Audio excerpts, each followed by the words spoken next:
Bismillahirrahmanirrahim. Qala al-musannifu rahimahullahu taala wa nafa'ana bi ulumi amin ya rabbal alamin. Halaman 7. Wahdar sareng kudu sieun anjeun aidon deui min akli ghairil halali tina ngadahar ka salianti barang halal.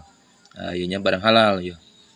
Nu haram berarti. Fa inna akla ghairil halali maka sanya ngadahar salianti nu halal eta yuksi matak neaskeun itu aklu al-qalba kana hate wa yudlimu sareng meakeun itu akluhu kana itu qalba wa yujibu sareng ngajadikeun halang itu aklal haram halal ghairul halalnya hukana itu qalba anduhuli hadratillahi ta'ala tina asupna hadroh Allah ta'ala berarti bisa musyahadah jeung ma'rifat ka Allah mata ngahalangan wa yukhliqu bahkan ngajadikeun butut asya bakana itu pakaian.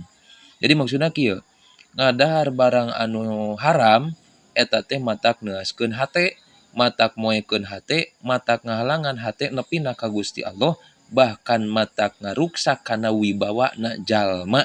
Kitu teh. Wibawaan jalma teh eueuh karismana eta jalma teh. Qala ngadawuh saha al-Imamu Abu Hanifah rahimahullahu taala. Lau anna abdan lamun saanyana hiji hamba eta abada ibadah hamba teh Allah Ta'ala ka Gusti Allah Ta'ala hatta soro sehingga jadi si abdun teh eta mislah hadis sariyati seumpamana ieu tihang. Jadi ibadah urang teh terus urang teh ibadah ka Allah eta teh disapertikeun tihang.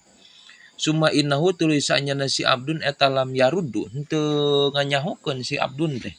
Makana perkara yan kholu anu asup itu umma jauh pahu kana beuteungna itu abdun ahalalan naha ari eta teh halal am haramun atawa haram matuk balu moal ditarima itu umma teh itu ibadahnya min huti itu si abdun ya Allah geus dibentuk tihang pondasi anu kuat ku ibadahna tapi henteu merhatikeun nah anu diasupkeun kana beuteungna teh tah dina pedutna teh eta teh halal atawa haram geus yakin eta mah moal ditarima ya Allah ya Rabbana lebar ya Allah. Wa qala ngadawuh Abu Ishaq Ibrahim bin Adham rahimahullahu taala amin. Atib kudu ngaluskeun maraneh teh mat amaka kana kadaharan anjeun.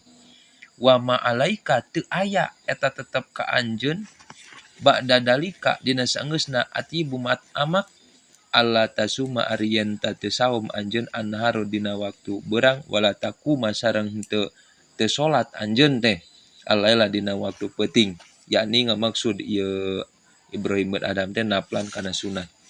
Jadi kieu. Jadi kudu gawe alus urang teh dina urusan kadaharan. Sabab naon? Wa ma alaika ba'da dzalika alla tasuma anhar wala takuma lail. Seolah-olah lamun urang teu ngaluskeun kana kadaharan dina nalika urang beurangna puasa peutingna ibadah eueuh naonan. Seolah-olah kosong. Eueuh naonan eta teh dina harti amalna teh kosong. Sabab naon? Tah sabab dibarenganna jeung barang anu haram. Matak lamun teh mah urang ibadah ka Allah tetep kudu dibarenganna jeung kadaharan anu alus. Tah eta batuk. Ngaluarkeun haram meureun amit-amit naudzubillah min dzalik tah. Tah eta kitu nya, jadi kudu alus urang teh. Eueuh tah kadaharan. Atuh lamun kitu mah hese urang ngajagana atuh puasa urang. Heuh puguh hoream puasa teh. Atuh jaga dahareun teh kitu tah. Nyaah loba ieu ibadah urang eueuhan teh. Wa qala Abu Bakar At-Tirmidzi rahimahullahu taala amin. Ma manaa teu nyegah al qauma ka hiji kaum si murid ya. Minal wusuli tina wusul ka Allah teu pati aya nu nyegahnya. Illa istidlalu angin nyuprih dalil bigori dalilin ku salian ti dalil. Nah maksudna kieu. Warobdu sarang ari lempang gancang pitoriki dina wusul ka Allah al hadis syahwati sarang lempang gancang gitu nya. Al hadis syahwati dina nyumponan kana batasan syahwat. Wa aklul haromi sareng ngadahal haram wa subhati jeung subhat. Jadi kieu. Teu aya nu nyegah tina wusulna ka Allah ka jalma teh terkecuali ayeuna nyuprih dalil tapi kalayan teh aya dalil. Dina harti kieu kapan hayang nepi ka Allah teh tadi ge euy kahade ye dahareun haram teh matak teu asa hate moekeun hate matak kahijab nepina ka Allah gitu kan. Nah itu kan urang teh geus nyaho kana dalil nepina ka Allah teh ku ayana nyupri dalil jeung ngalakonanana. Tapi kalau urang teh bigoiri dalilin nyupri pituduh kun teu make pituduh dina arti teu ngamalkeun tetep we urang teh ibadah teh dieusian beuteung teh kudu haram. Tah maka eta moal nepi usul ka Allah dikacegah eta teh. Oh lempang urang di ayeuna dina gagancangan dina wusul ka Allah tapi ngaleuwihan kana batasan syahwat dina arti ibadahna urang teh dibarengan jeung syahwat kadituna. Tah dipengker nu parantos silap deui para sepuh sadayana urang teh dibarengan jeung ria lamun ibadah dibarengan jeung syahwat jeung nafsu nya hawa nafsu jeung rasa hayang lain nyupri kana ridho Allah. Tingali we buka dinu pengker kumaha geuning dina ria. Wa aklul harami wa subhat. Nu teu nganepikeun usul ka Allah nyaeta daharna urang haram jeung subhat. Beuh. Wa qala al imamu Sahal rahimahullahu taala. Man sing saja lam yakun anu teu kabuktosan naon mat amuhu kadaharana si man min halalin tina halal lam yuksap maka moal dibuka an qalbihi tina hatena si man non hijabun hijab. Ya Allah lamun pedut dieusian ayeuna nya dahareun anu haram moal dibuka hatena ku Allah sehingga moal musahadah jeung Allah. Wa tasaruat sareng gagancangan ilai kasimanan al uqubatu pirang-pirang siksaan. Bahkan kitu nu diterekeun lain usul tapi siksaanana beuteungna sugan melenung kitu. Wala tangpau sareng teu ngamanpaatkeun ka si manon salatu salatna moal manfaat wala siamna moal manfaat wala sodaqatu sodaqona ge moal manfaat. Ya Allah ya Rabbana nyata di teh. Oh jadi we kosong. Wa qala ngadawu sal Imam Sufyan alaikum mesti kamaraneh teh bi aklil halal ku ngadahar nu halal wa iyakum sareng kudu sieun maraneh kabeh teh wa aklal harami kana ngadahar nu haram. Pa ini maka sanyana kuring kuntu kabukdosan kuring wa ana sareng ari kuring eta akilul halali anu ngadahar kana dahar anu halal. Aqra'u tuluy maca kuring teh al ayata kana Quran payuk tahu maka dibuka lika kuring naon sabuna babin 70 lawang minal ilmi tina ilmu. Jadi saur Imam Sufyan teh ye kade ye nu haram kade ye kanu haram kuring oge ngadahar nu halal. Begitu kuring ngadahar nu halal tuluy maca Quran kana saayat dibuka ku Allah 70 panto. Beuh tina ilmu kade ya santri lamun teu bisa ayeuna urang teu bisa bae batuk bae lah teu bisa bae urang dina urusan ilmu bisa jadi aya tah pedut teh kaeusian kuno haram sehingga teu dibuka ku Allah. Di mana ngadahar nu halal dibuka 70 panto ilmu. Palama akal tu dina samangsa ngadahar kuring mento amin tina kadaharan man kajalma to amiman gitu nya. Kadaharan jalma layat tawarru anu henteu apik si iman teh. So, sirtu maka jadi kuring eta akro maca kuring al ayata kana ayat. Wa uradidu tuluy ngabulak balik kuring teh hakana ieu ayat. Pala yubtahu maka teu dibukakeun lika kuring naon babun hiji oge panto wahidun hiji kitu nya. Panto wahidun hiji. Maksudna dina nalika kuring ngadahar lain nu haram ya lain nu haram. Tapi kadaharan jalma anu henteu apik. Da kadaharana jalma anu teu apik dina urusan ibadah. Kuring maca dibulak-balik eta ayat teh teu dibuka ku Allah. Beuh komo mun diasupan anu haram gitu ya Allah ya Rabbana. Pantesan urang mah hese kedul bae euy otak teh kieu sing horeng teh mudah-mudahan we ditebihkeun tina anu haram. Padahal asana urang teh euy nya apik-apik pisan. Asana tapi da sok kadang teu karasa gitu. Tah eta kade tanya dahareun teh dahareun kade. Wa iyyakum kurusieun anjeun teh wa aklal haram. Geus eta mah. Wa qala ngadawu sa Syekh Ali Asyadili rahimahullahu taala amin. Wa man sing sajalma akal ngadar si man al halal kanu halal li anna elana maka lemes naon qalbu hatena. Dahar nu halal hatena lemes waroko sareng leuleus itu qalbu wanaro sareng caang itu kolbu teh. Wakola sarang saeutik naumu sarena itu di jalma. Bahkan bakal leuwih saeutik sarena euy.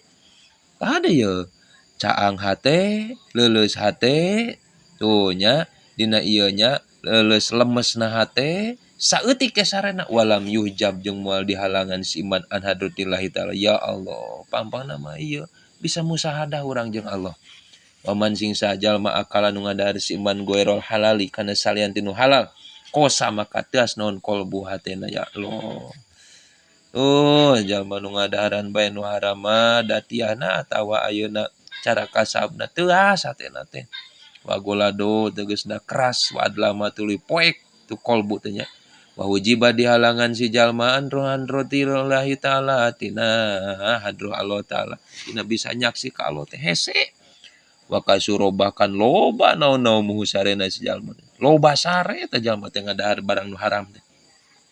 Wadzalika ari itu eta min jumlati rahmatillahi ta'ala. Tina sajumlahna rahmat Allah ta'ala. Ya Allah. Rahmat Allah etanya loba sare teh. Li anna akla goeril halali karena sanyana. Wadzalika min jumlati rahmatillahi ta'ala. Teh kitu lin.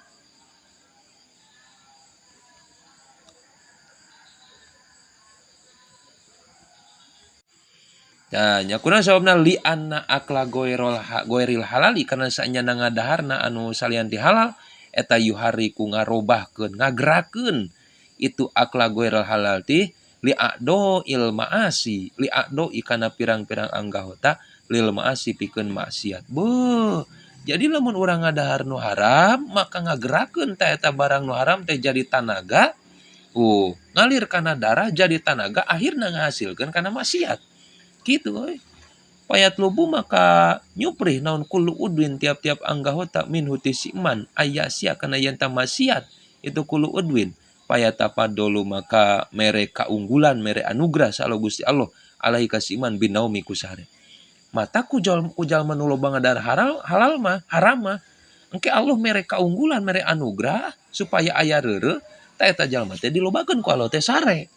Liarihahu supaya engke loba reureuh tah loba istirahat kasih iman minal maasi tina maksiat ulah maksiat bae mending hees ya teh kitu akhirna eueuh ibadahan nu aya tah hees we hungkul kama annahu seperti saanyana mere anu sabari saanyana kalakuan jeung tingkah eta eta padolu mere itu Allah taala toi ka jalma mere tapadulnya mere kaunggulan kajalma nu taat bi aklil halal ku ngadahar halal liyuki mahu supaya ngadegkeun itu si jalma itu aklul halal teh hu ka si jalma baina yadai di payunan si jalma lailan dina waktu peuting wa naharon jeung na tu beurangnya tah nya jadi kitu seperti ayeuna mereka unggulanna ka jalma nu bisa taat ka Allah ku ngadahar anu halal akhirna eta jalma dahareuna teh tanagana teh dipake ibadah sehingga dina waktu beurang jeung peuting teh sagalana jadi barokah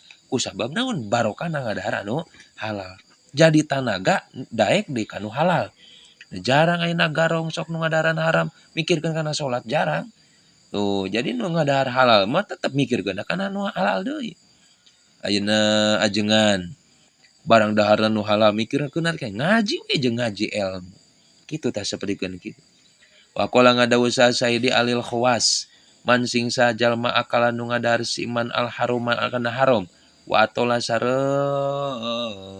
manjangkeun si iman teh al ibadata kana ibadah bahwa mangka si iman eta kal hamami sapertikeun japati lamun jalma ngadahar anu haram tuluy loba ibadah manehana teh maka eta jalma teh sapertikeun japati kumaha alladzi anu rokoda anu nyileungleman itu ladzi ala baidin kana nog pasidin anu kacing calang bahwa maka itu hamam eta yad abu nyapekeun itu hamam nafsahu kana dirina itu hamam pitulil makomi dina lilana cicing sapertikeun japati anu nyileungleman kana nog kacing calang nyapekeun dirina wungkul dina panjangna cicing dina nyileungleman lila sulma layafrohu akhirna teu megarkeun itu si hamam teh sayan kana siji oge bal yakhruju balik ngaluarkeun hamam midarun kana ruksak we nu aya teh capek-capek bool panas hayu we ngadiukan enog cenah kitu tah capek wungkul cangkel wungkul ibadah eta nanaonan kosong.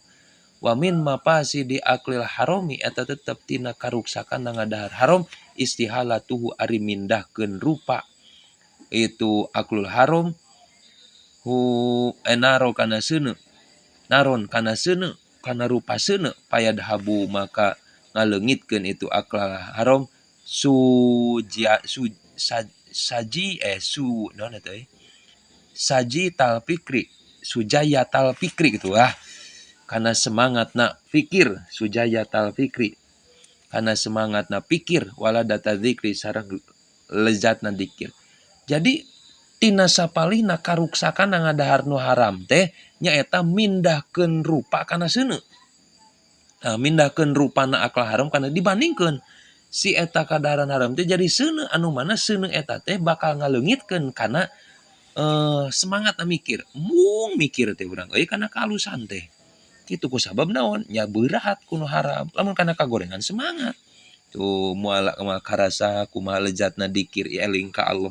Wa yuhriku bakal ngadurukna batal ikhlasin nabati.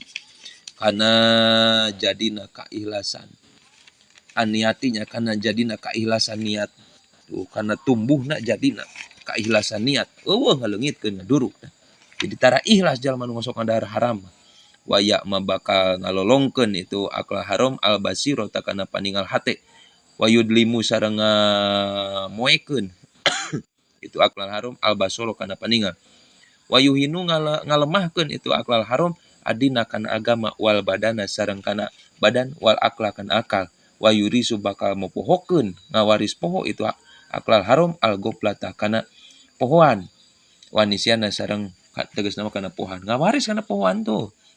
Gitu ngalolongkeun hate ngalolongkeun ayeuna moekeun paningal hate bakal ngalemahkeun kana agama kana badan kana akal jeung ngawaris kana pohoan wayamna sareng nyegah itu akal haram teh min dauqonil hikami tina ngarasana pirang-pirang hikmah wal ma'arifi sareng pirang-pirang ma'rifat moal karasa ta hikmahna tina ibadah sabarikeun kumaha rupek we kahirupanna teh moal bisa marifat ka Allah ya Allah wa tola sareng manjangkeun si jalma teh pidali kadina itu mapasid sumakola teu ngadawe itu Ali manjangkeun Ali gitu nya Ali Syekh Ali pidali kadina mapasid sumakola teu ngadawe Ali wabil jumlati sareng kalawan sagemlengan pajamiul maasi maka ari sakabehna pirang-pirang maksiat allati anu yaf'alu nu migawe hakan itu maksiat sa'al abdu hiji hamba innama sababuha pasina ari sababna itu maksiat eta aklul harami ngadahar haram paman maka sing sajalma akal anu ngadahar si iman al haram kana barang haram watola basareng nyupri si iman aya malah kana migawe si iman atau anta kana taat pakodroma makanya tangga maksud si iman al muhala kana mustahil kan mustahil. Jadi intina kieu setiap pagawean maksiat nu dipigawe ku hiji hamba eta teh hiji sebabna teh ku jalaran ngadahar anu haram maka sing saha jalma nu ngadahar nu haram nyuprih tuluy kana amal taat maka eta teh merupakeun perkara anu mustahil bisa ngeusi bisa kapangi hikmah-hikmah jeung bisa makrifat ka Allah ya Rabbana mudah-mudahan urang sadayana diraksa ku Allah sehingga dipaparinan tuangan anu haram kas anu halal kasab anu halal sehingga urang tiasa musyahadah istiqomah ibadah ka Allah Subhanahu wa taala amin amin amin ya Allah ya rabbal alamin.